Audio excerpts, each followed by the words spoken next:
All right, so I am set up on a beautiful spot. This is overlooking the Little Powder River up here in Wyoming.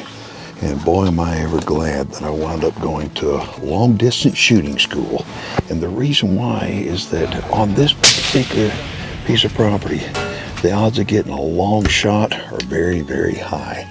So the possibility of getting a short range shot, it does exist, but more than likely it's going to be a 400-yard shot plus. So I'm very confident in my abilities. I'm very confident in my rifle. And so set up here, and for all practical purposes, I own this field. So if a big buck walks out, I'm hoping to put my tag on him. Been sitting here about an hour and a half, seen a lot of cows, no deer, and but the sun's starting to go down.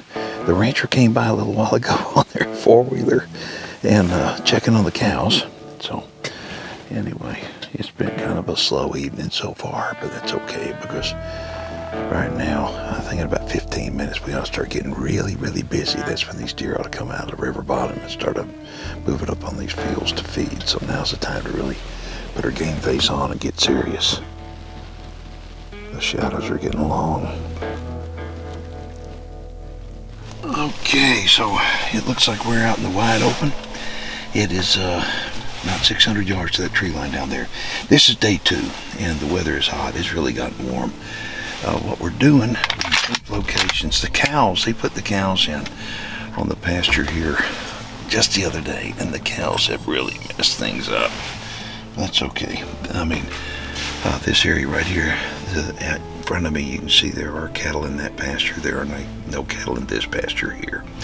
So what I'm doing is I'm going to stay put till dark. Hopefully these deer are going to come up out of here and work their way through the grass. But I'm set up. It's a 600-yard shot is all. So anything that comes out here is should be a good shot if it just stands still and stands broadside. So Johnny is way down the river that direction. Doe and 2 fawns, that's a good sign. The reason why that's a good sign is because they're out here relatively early. Nice. That's a good sign. It's also a good sign they must have a good summer. Those fawns look in really good shape. The second evening, I go back in a spot that I think for sure this spot's going to work. I'm overlooking a great big area, and I didn't hardly see anything. I think, wow, something's got to change here.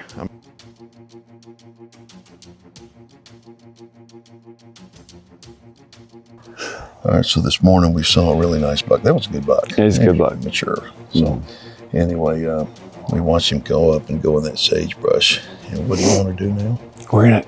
So we need to get some elevation. It's so flat down there. So we're gonna get up on top of one of these hills, look down, get a good spot on them, and hopefully we'll get a shot on them.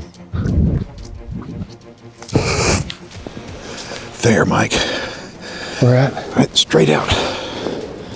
He's laying down the sagebrush. Oh, got him. 357 yards. Give me that. These 3. Yeah, we're just watching him, but if he stands back up, he's toast. But we're just watching him. He's laid down there. We got his head up above the sagebrush. We see him move his antlers. And he's a nice deer. We just got to give it some time right now. Look at him moving his head. Oh, there he goes. Okay. You ready, John? Yep. Yep, I'm on him. Hey. Done. Good job. Good.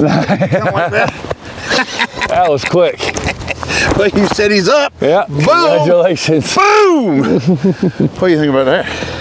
You know, here's a good little tip. I know you know this, but maybe some of the viewers don't. I mean, look, the cool thing is when you've got a situation like this is a heck of a nice deer. Look at here. Golly, Mike. Yeah. Look at him. I like him. Okay, here. Let me hand you my rifle. Yep, got her. I want to tell you what I was going to say is I can look back at the ridge and coming over here because all this country looks the same. It's flat. This is a Little Powder River Basin, and it's flat. This is where really the whitetails live. And so what happens is that if you wind up making a shot, whether you're in the thick Texas brush country or out here in the open plains, and you know the distance to something, then when you get out there and you start looking for it, range back to where you shot from, and it'll give you a good idea where to start looking. But look at this buck right here. Yeah, look at the size of the neck on this guy. I mean, he's got a big old fat neck in him. Coming up here, I've been in this area hunting with Mike in this area for well over 20 years now, and I love it. Like I said, I've known Mike for a long, long time and hunted with him for a long, long time. Whether you're looking for a white-tailed deer or mule deer, or you're interested in coming out here and going shooting some prairie dogs right here on the border of Montana, Wyoming, give him a phone number.